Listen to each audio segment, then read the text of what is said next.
बड़ी खबर हम आपको बता देते हैं। आज का दिन इसीलिए अहम है क्योंकि अब से थोड़ी देर के बाद एएसआई का सर्वे यहां से चालू होने जा रहा है। ये बड़ी खबर है। ज्ञानवापी परिसर का सर्वे आज होगा। 7 बजे का वो समय है। थोड़ी देर में, अब से थोड़ी देर के बाद एएसआई का सर्वे शुरू होने वाला है। वाराणसी में एएसआई की जो टीम है वो इस वक्त मौजूद है। अब से थोड़ी देर के बाद इस सर्वे शुरू होगा और इसको लेकर बाकायदा वाराणसी प्रशासन ने पक्षकारों और अधिवक्ताओं को पत्र भेज दिया है। ज्ञानवापी परिसर में कथित शिवलिंग मिलने वाली जगह को छोड़कर परिसर की बाकी जगहों पर एएसआई की टीम सर्वे करेगी। बताया यह भी गया कि फोटो डॉक्यूमेंटेशन, जीपीआर के जरिए सर्वे का काम पूरा कर लिया जाएगा। ये बड़ी खबर हम आपको बता रहे हैं।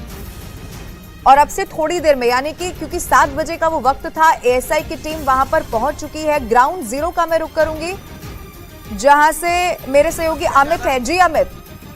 के गेट नंबर 4 के बाहर ही ये कमांडो फोर्सेस तैनात होंगे, जहां से ज्ञानवापी मस्जिद की तरफ एंट्री होती है। यहाँ पर देखिए सबके हाथों में, यहाँ पर देखिए AK-47 है और ये कमांडो फोर्सेस सीधे आप देखिए काशी विश्वनाथ के तरफ ये अग्रसर हो रहे हैं, ये आगे जा रहे हैं। गेट नंबर 4 महज 100 मीटर की दूरी पर है और आज मीडिया को 100 मीटर की दूरी पर ही रोक दिया गया है। आज ज्ञानवापी की तरफ जाने की इजाजत नहीं है, चूंकि आज जुम्मा भी है, जुम्मे की नमाज होगी और संभावित यह है कि जुम्मे की नमाज से पहले आज एएसआई सर्वे भी बंद कर दिया जाएगा। तो किसी भी तरीके से लॉ एंड ऑर्डर सिचुएशन खराब ना हो, इसको ध्यान में रखते हुए आज पूरा इंतजाम यहाँ पर किया गया है। देखिए सबसे पहले तो एक बार फिर से मैं तस्वीरें दिखा दूं। बेहतरीन यहाँ पर सुरक्षा के इंतजाम किए गए हैं, जैसा हमने पिछली बार देखा था उससे भी कड़ी व्यवस्था यहाँ पर की गई है। यहाँ पर देखिए उत्तर प्रदेश पुलिस के जवान है। ये आउटर लेयर है। इसके बाद अगर हम एंट्री करते हैं, क्योंकि यहाँ से काशी विश्वनाथ मंदिर जो है वो 100 मीटर की दूरी पे है। इसके बाद जो है पीएससी के जवान है, पैरामिलिट्री फोर्सेस हैं और उसके बाद फिर कमांडो फोर्सेस एंड में होंगे, ताकि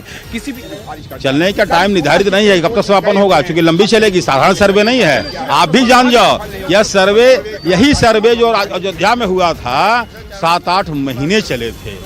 तो आप घबराओ मत, 1-2 दिन में नहीं होने वाला, बढ़िया से होगा, पूरी जांच होकर स्पष्ट हो जाएगी। इसलिए घबरा रहे हूँ, घबराना का सहयोग करें।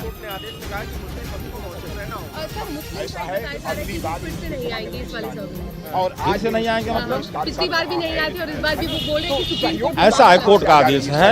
अब कोर्ट के आदेश में एक पक्षी कार्रवाई भी होती है। यहाँ कोई पंचायत नहीं को नहीं आएंगे तो काम नहीं होगा। कोर्ट ने कहा है सर्वे, और सर्वे अपना अलग टीम है, वो निष्पक्ष टीम है। और दौरान जो सर्वे हो रही है, वीडियोग्राफी फोटोग्राफी हो रही है, तो अपने एक बिंदुओं पर फोटोग्राफी वीडियोग्राफी करके अपनी रिपोर्ट देगी। वो सामान्य चीज नहीं, एक टीम दे रही है, एक संस्था है सर्वे, पुरातत्व विभाग की संस्था है। अब एक जगह की नहीं आई थी, आगरा, लखनऊ, दिल्ली, बनारस और आपके पटना, 5 जगह के।